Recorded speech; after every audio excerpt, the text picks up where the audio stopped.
ഞാൻ ഏറ്റവും കൂടുതൽ സ്റ്റക്കായിട്ട് നിന്നിരുന്ന ടോപ്പിക് റീഡിംഗ് ആയിരുന്നു. എനിക്ക് റീഡിംഗിൽ സി പാർട്ടൊന്നും എന്നെ എങ്ങനെ വായിക്കേണ്ടതെന്ന് പോലും അറിയത്തില്ലായിരുന്നു. റീഡിങ്ങിന് അർത്ഥം എടുക്കാൻ അറിയില്ലായിരുന്നു. പറഞ്ഞറിയിക്കാൻ പറ്റും മാം. എക്സാം ഹാളിൽ കയറിയപ്പം ആക്ച്വലി മാം പഠിപ്പിച്ച ആ സെയിം ഏതെല്ലാം ടോപ്പിക് കിട്ടിയപ്പോൾ എനിക്ക് ഭയങ്കര സന്തോഷമായി. ഞാൻ 8 മിനിറ്റ് കൊണ്ട് ഏപ്പാട്ട് ചെയ്ത് തീർത്തു മാം.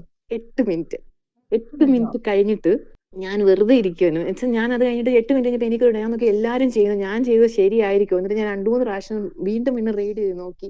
സ്പെല്ലിംഗ് മിസ്റ്റേക്സ് ഉണ്ടോ എന്ന് നോക്കി. എല്ലാം ഞാൻ ചെക്ക് ചെയ്ത് നോക്കി. എന്നിട്ട് ഞാൻ അത് കഴിഞ്ഞിട്ടും ടൈം എനിക്കുണ്ട്. ഞാൻ വെറുതെ ഇരിക്കുവാ. എനിക്ക് പറഞ്ഞറിയിക്കാൻ പറ്റത്തില്ല റീഡിങ് എ പാർട്ടിന്റെ. ബി പാർട്ട് ആണെങ്കിലും എങ്ങനെ ക്വസ്റ്റ്യൻ വായിച്ച് ഓപ്ഷൻ വായിച്ച് പാർട്ട് വായിക്കണം എന്നുള്ളത് മാമിന്റെ ക്ലാസ്സിലാണ് ഞാൻ ശരിക്കും എനിക്ക് അറിയാൻ പറ്റിയത്. പക്ഷേ പാർട്ട് ബിയിലെ 6 ക്വസ്റ്റ്യൻസും എനിക്ക് ഷുവർ ആയിട്ട് പറയാൻ പറ്റും 6 ക്വസ്റ്റ്യൻസും ഞാൻ ചെയ്തത് കറക്റ്റ് ആണെന്നുള്ളത് ഷുവർ ആയിരുന്നു എനിക്ക്. മാമിന്റെ പറഞ്ഞു തന്ന സെയിം ടിപ്സ് ആൻഡ് ട്രിക്സിലാണ് ഞാൻ ചെയ്തത്. പിന്നെ പാർട്ട് സി പാരഗ്രാഫ് വായിക്കാൻ പോലും എനിക്ക് അറിയില്ലായിരുന്നു. മാമാണ് ആക്ച്വലി പഠിപ്പിച്ചത്. എനിക്ക് മാമിന്റെ ക്ലാസ്സിൽ ഏറ്റവും ഇഷ്ടപ്പെട്ട മാം ഓരോ സ്റ്റുഡന്റിനെയും വിളിച്ചിട്ട് അവരോട് ആ മലയാള പറഞ്ഞിട്ട് പറയാൻ പറ്റിയില്ലെങ്കിൽ പറ്റും വീണ്ടും പറ അങ്ങനെ പറഞ്ഞു മാം പറയുന്ന ആ ഒരു എഫേർട്ട് ഉണ്ടല്ലോ, അത് പറഞ്ഞറിയിക്കാൻ പറ്റാത്തൊരു കാര്യമാണ്. അങ്ങനെ വായിപ്പിച്ചുകൊണ്ട് മാമിന്റെ ക്ലാസ് കൂടാതെ ഞാൻ 4-5 മെറ്റീരിയൽ മാത്രം ഞാൻ വീട്ടിലിരുന്ന് ചെയ്യത്തുള്ളൂ. ആ മെറ്റീരിയലിനെ തന്നെ ഞാൻ വീണ്ടും വായിച്ച് തെറ്റുന്ന ക്വസ്റ്റിനെ എങ്ങനെ ഉത്തരത്തിലോട്ട് എത്താൻ പറ്റും അങ്ങനെ മാത്രം ചെയ്താണ് ഞാൻ പാർട്ട് സി അത്രയും എനിക്ക് കവർ ചെയ്യാൻ പറ്റിയത്.